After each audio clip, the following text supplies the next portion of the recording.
Hello, happy Hydesville Day to you. Well, strictly speaking, Hydesville Night, because it was the night of March the 31st, 1848, when modern spiritualism actually came into being. Wow, what happened that night? Well, for weeks and weeks, the Fox family, who rented a cottage in Hydesville, New York State, in America, had been disturbed by loud bangings and crashings that went on most of the night, every night.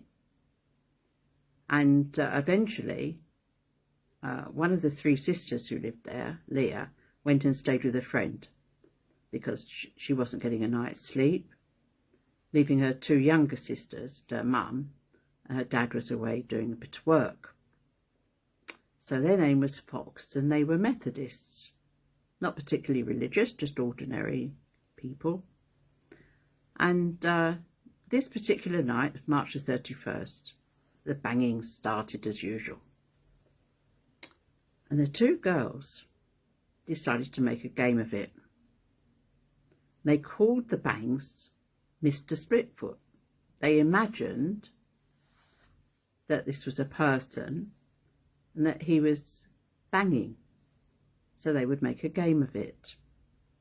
"Mr. Splitfoot, do as I say," said one of them. And she made some bangs, and lo and behold, the same amount of bangs were banged back. Do as I do, and the bangs came back. So the very clever girls, and obviously mediumistic, decided that they would make an alphabet of raps, of bangs, and in this way they were able to hold a conversation. So it was the first time that an intelligent, discarnate entity in modern times had actually been able to communicate from the next world back to this one. I ought to say that their mum had come in and had actually said to the entity,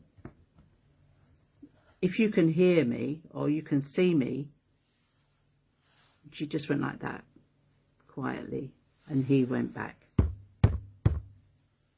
So thus they established a rapport between them, and they heard, by means of this alphabetic rap system, that his name was Charles B. Rosner, that he'd been a travelling salesman, that he'd been killed for his belongings and his stock, and he'd been buried in the cellar beneath with his tin box with some of his personal things in. And he just talked to them about his life. Well, of course, news about this spread like wildfire around the neighbourhood, and people came to listen and wonder, and it was absolutely packed. They were listening to these conversations, questions and answers going on. And of course, other people heard about it, and before you could say Jack Robinson or Charles Rosner, all sorts of groups were set up, and people were asking questions and getting bangs, and of course then mental mediumship developed. People realised that they were being spoken to. As those of us who have developed our own abilities find out, to our amazement, that we can actually hear discarnate entities, people who aren't there but who are there, speaking to us from the other side. And of course, fast forward, we come to England in 1852. Mrs. Hayden, as she was called then, of course she is a doctor. Dr. Hayden brought mediumship to England, demonstrated her gifts, and it took off here as well. So it was wonderful. Everybody was talking about this new ability to... sorry, I've just put my book down. That's the book what I wrote, all about spiritualism. And the most famous mediums of modern times, of the 20th century, because of course that was the 19th, shall we say, were well known in their circles and everything. But of course, with the advent of one in particular, one Doris Stokes, mediumship became universally understood and made popular. The ordinary people. It was no longer sort of enclosed rooms and hushed tones and special meetings convened by only people who were allowed in and stuff. You know, all of a sudden theatres were being packed, and Doris particularly was, you could say, the first theatre medium. She was wonderful, and of course very genuine. And she was very much into spiritualism as a religious belief system. She was also a Christian. Her walk-on song for her stage performances was one day at a time, Sweet Jesus. And I also happen to know that, you know, that she had many favourite hymns and so on. And, of course, she wrote books. She wrote 7 bestsellers, sold millions. But being the person that she was, she had to have help to write them. And the person who helped her was Linda Dearsley.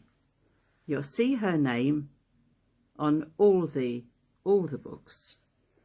This one's Joyful Voices with Linda Dearsley, and you know, it's just marvellous. And Psychic Superstar, Warm, Amiable and Chatty Sunday People, that was a popular Sunday newspaper, and just wonderful woman.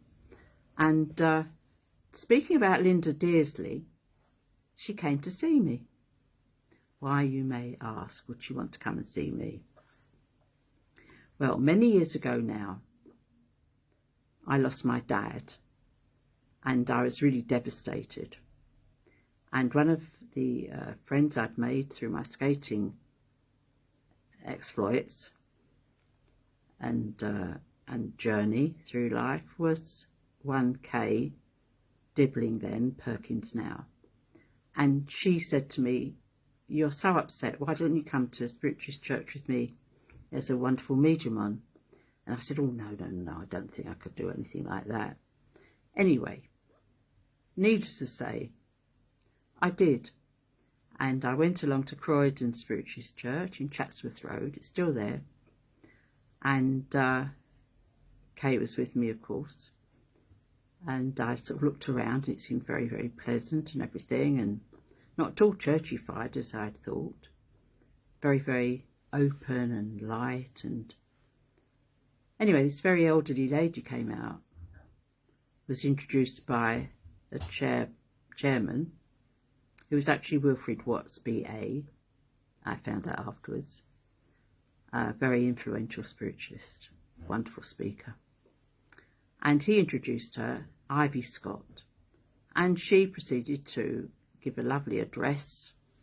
I agreed with every word she said. She was talking about her philosophy of life and about the hereafter, and no nonsense about her whatsoever. And do you know what? She was 90 years old, and she looked immaculate, sparkling. And she proceeded to give messages to people, and people were saying, "God bless you, thank you, yes, yes." And I was looking around thinking, good gracious me, this is amazing. And I could actually see what she was doing up on the platform there, because I could see sort of shadowy figures, and I could see that, you know, I mean, I could see that they were speaking with her. I couldn't hear them, and I couldn't really see them properly, but she was relaying all these communications from them, and people going, yes, yes, and God bless you. Anyway, I was really amazed. Well, I went home and I told Kathy all about it. She thought I'd probably gone a bit balmy. And a couple of weeks later, Kay said to me at training, oh, Ivy Scott's on again, do you want to come and see? So I went, yes, I will. So off I went, and she gave me a message. Well, I was speechless. I couldn't answer. I just nodded and nodded and nodded. And fortunately for me, she continued to give me the messages even though I was speechless and didn't respond. But she told me something that nobody on earth would have known, only if they'd have heard it from my dad, who she said she had with her. And I knew that because I could actually see him, although I couldn't hear. And he said to her, remind her of Flanagan and Allen and the song Me and My Shadow. Now, when I was a child, me and my dad used to do a soft shoe shuffle to that. And he said, tell her that I will be her shadow now. Well, it just blew me away. So I decided to find out more about this way of life and how they did it. I wanted to find out. My dad was a conjurer, as well as being a stand-up song and dance man, comedian and actor. And drummer, I should say, too. Very good one. And I went along to Lewisham Spiritualist Church, and I got a message there again.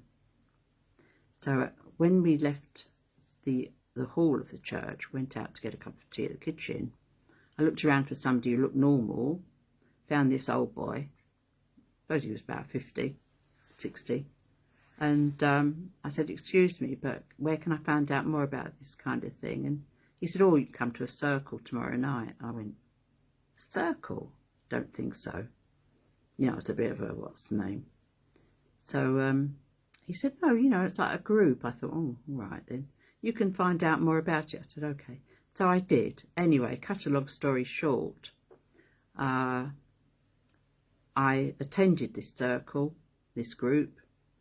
I did a meditation, and in the meditation I met a lady, and she told me about herself, and she told me her name and stuff like that, and it was really marvellous. And she said she'd be my co-operator in spirit. I thought, oh, okay. And we took off from there. Anyway, it turns out that this lady was called Doris Stokes when she was down here. And what she said to her friends was that when she went over there, if she was going to come back at all to do any work, she would do it through some tough old woman who wasn't in this way of life. But she'd be really sort of a taffy and, you know, no nonsense and down to earth, blah, blah, blah. Anyway, they just thought she was a bit soppy when she said that. But however, here I was. And I managed to do all right, really. And she sort of saw me through quite a lot. I became a platform medium, teaching medium, healer. All those things you hear about, all spooky things. But, you know, Doris is a wonderful person. People still are, you know, when they go over.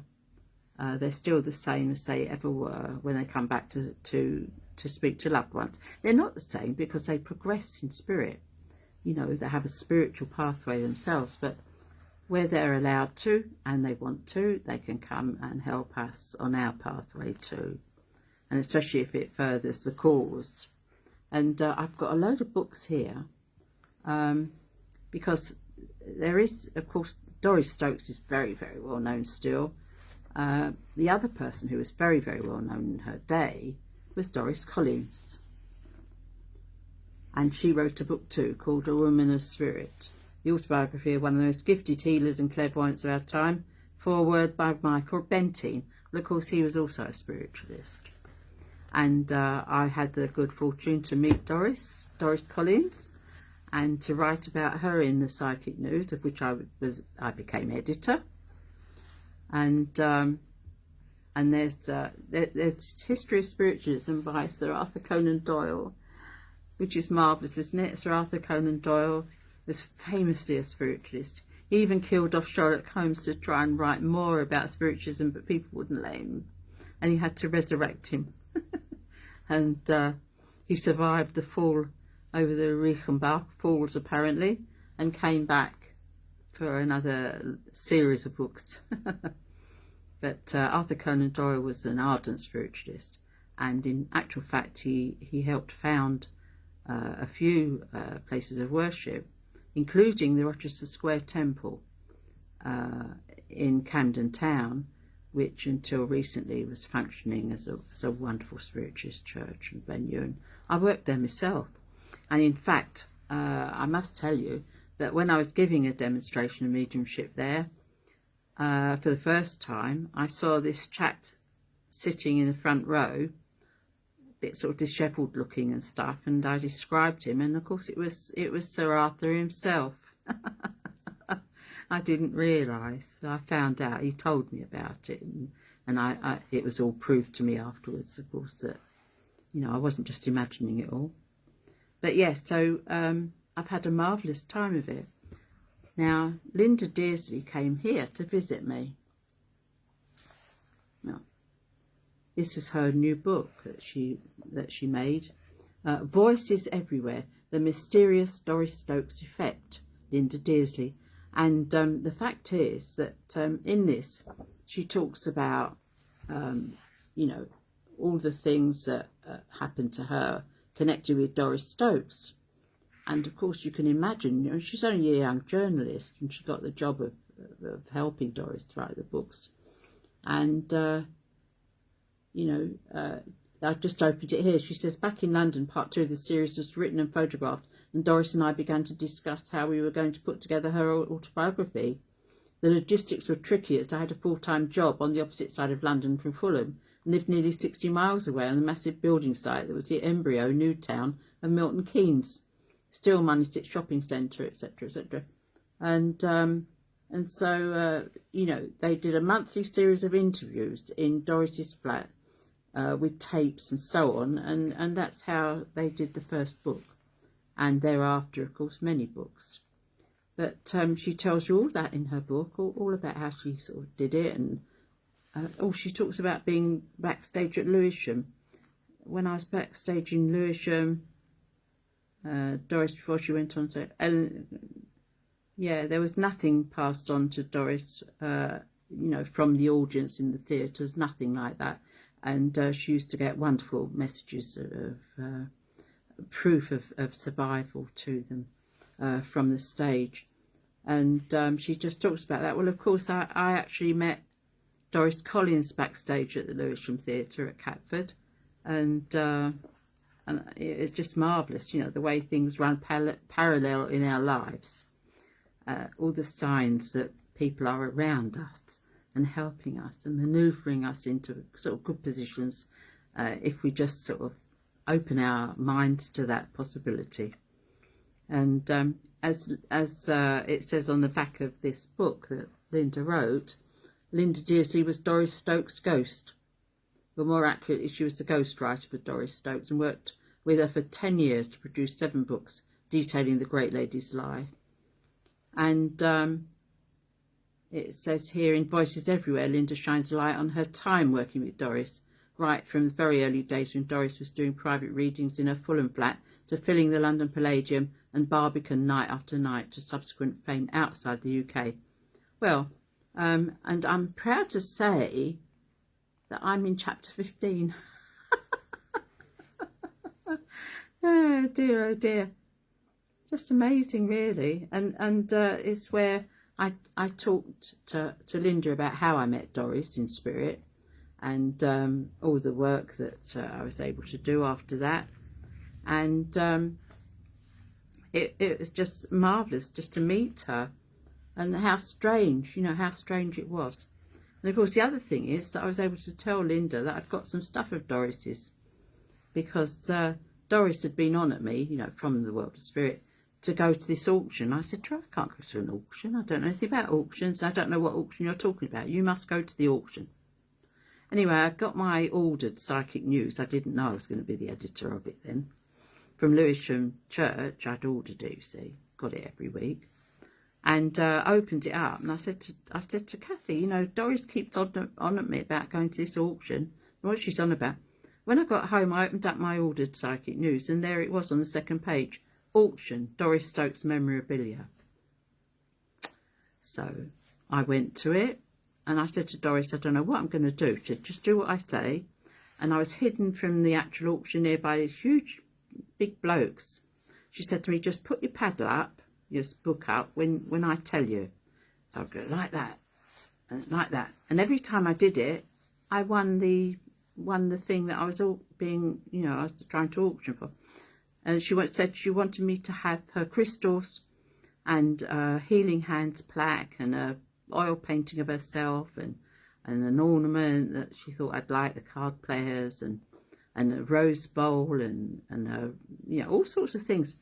Anyway, it worked, and I got them. And she said, well, it was the only way she was going to be able to give me anything of hers. So there we are, you see, and I've still got those things. And I hope that you've enjoyed some of this. I know I'm rambling on a bit, but I'm very excited when it comes to mediums, because, you know, spiritualism is all about mediums. It's not, you know, boring. It's not fusty and old-fashioned. It's marvellous. It's new and exciting, and it proves that there is life after this life, and that is the most wonderful fact you can have. And all religions are founded on the basis of that fact, but none of them really offer you any proof. You can only get proof through mediumship, through mediums. And of course spiritualism is all about that. And of course there are lots of mediums who are not spiritualists, by the way, who wouldn't agree to being called spiritualists for whatever reason. But most of them do, of course, thankfully. And like anything else, you know, you get good mediums, you get bad mediums, you get indifferent mediums, but as long as they get something from the world of spirit that they can relay, it doesn't matter, does it? You know, and some of them pad it out so much you get bored, or you might fall asleep or lose the will to live yourself when you're listening to them going on and on about nothing much. And, you know, and some messages do seem very, very general. But the fact is this, that love is love. And when they come back, they always come with love. And, of course, they want to say to their loved ones, we love you. We're coming here because we love you. And so it might get boring for everybody, and you might think, oh, well, everybody will say that anyway. But it is such an individual thing that when you receive a message from spirit, you know it's the truth because it resonates. You know it has a vibration. And, of course, we understand now, don't we, in the 21st century, all about atoms and vibrations and frequencies. And, of course, that is exactly how mediumship works, how spiritualism itself operates on a higher frequency. It elevates the spirit just to know that those we have loved and feel that we've lost are still there themselves and still individually conscious of us, still love us. We always say, oh, love never dies. No, it doesn't. It doesn't. And it's as solid now as it ever was.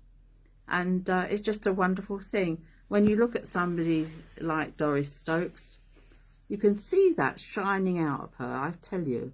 You know, and all the mediums that we have all around the world, because it's a worldwide phenomena now. You know, everybody can speak to the dead if they want to. And you just have to find yourself a circle or a group and have an open mind. Sit and meditate with guidance, learn as much as you can, and take on board as much information as you can. And also some nice general stuff, and especially scientific stuff. That's really helpful. And you'll find yourself, you know, having a whole different kind of life. And that, of course, is the basis for our philosophy. That comes from the fact that we live on after we pass the physical transition of death, and all points in between. And the philosophy is that we are all spirit here and now. We are going to be spirit only some point in the future. We came from spirit, and that colours our perception of this life and makes us better people, or it should do, because we understand that we are indeed all made in the same image. We all have the same spirit. We're all one family of human beings, and we should not wish to hurt or harm another human being. And it can spread, of course, where we understand that animals have spirits too, that animals live on. How many animals are we going to have to face when we pass over, waiting for us, who we may have ill-treated, even inadvertently? Those of us who eat animals, for instance, you know, we're going to have to answer up for that. All sorts of difficult questions can be asked. But we shouldn't shirk our responsibilities, and that's one of the prime tenets of spiritualism itself, personal responsibility, because from this mediumship and the responsibility of that knowledge and you know, helping others, we know that we can say that we believe in the fatherhood and motherhood of God, the Almighty. We believe in a creator. We believe in the family of humankind. We believe that our spirit lives on and can communicate with us, that the communication of spirits, we believe in that. We believe in the continuation of life. We believe in spiritual progress. We believe in personal responsibility. And we also believe that there will be compensation and retribution hereafter for all the good and evil that we do on earth. So we do have a set of principles to live by, and all the various spiritualist organisations have various principles, and some of them accept the leadership and example of Jesus Christ. Some of them are of other faiths. But the main point of spiritualism is that we believe, just like the Fox family demonstrated to us on March the 31st, 1848, that we do live on after we pass over, and that we can communicate back to others, and others can communicate back to us while we're down here, and that is called mediumship. So I hope that you've enjoyed this little chat and haven't been too bored with it. I'm just surrounded by these lovely books, and you know, I've written a couple myself, and you know, there are all sorts of different ways of expressing mediumship. You can use your mediumship for healing, to channel healing vibrations and healing guides. You can elevate your consciousness so that you can actually get to a really finer frequency and receive information from highly evolved beings. And I've actually got this, which is a book that you can get hold of, Questions with Answers Through Trance Mediumship, To You With Love From Us, Spirit Guides Iconoclast, you can get that. You know, there's the Handbook of Spiritualism, Spiritualist Handbook, and there's all sorts of other things. The History of Spiritualism by Sir Arthur Conan Doyle, I think you can still get. Volumes 1 and 2. Modern American Spiritualism, Emma Harding, Britain, called the mother of spiritualism here in the UK. She went out to America as a skeptic, as an actress and a dancer and singer and journalist. She's a very, very accomplished woman indeed. And she went out to the States, and she got a job to go and debunk a spiritualist medium, and she was converted. And she got well involved in table turning and wrappings and all sorts of things. Table turning is something else as well, which is something that we've done too. And if you're interested, I have a YouTube channel that has all sorts of different meditations and various teachings and so on. Lyn Gibb-de, as easy as that. If you just Google me, you'll get directed to all these various things that are available to you. And of course, the wonderful thing is it's all free. Isn't it marvellous? And, you know, communication with those who have passed over is just like me talking to you here on this video machine thingy bob. And it's a sort of a celestial machine, and they are able to relay their love and joy to us in their new lives, and they only wish us well, and they only ever work on a vibration of love. Love is really a frequency. That's why it can make you feel ill when people are nasty to you. When you are unloved, it can make you feel ill. It has an actual physical impact, and so that love vibration is so important. And I leave you with just that thought that, you know, if you are a medium, I wish you joy and love tonight, March the 31st, to be celebrated. I always thought that it would be celebrated in the same way that we would celebrate Christmas or any other great festival, a festival of light. March the 31st, remember that date. So I'll say, God bless you, good night to you, happy Hydesville Night to you, and I hope that you get some communication. Wouldn't that be good? You know, just send up your thoughts, and you will get blessed. And I have a little fairy here that I was given by a member of my circle many years ago, from Nicola, and I say thank you to her now. It's my little bear, and she was a good student.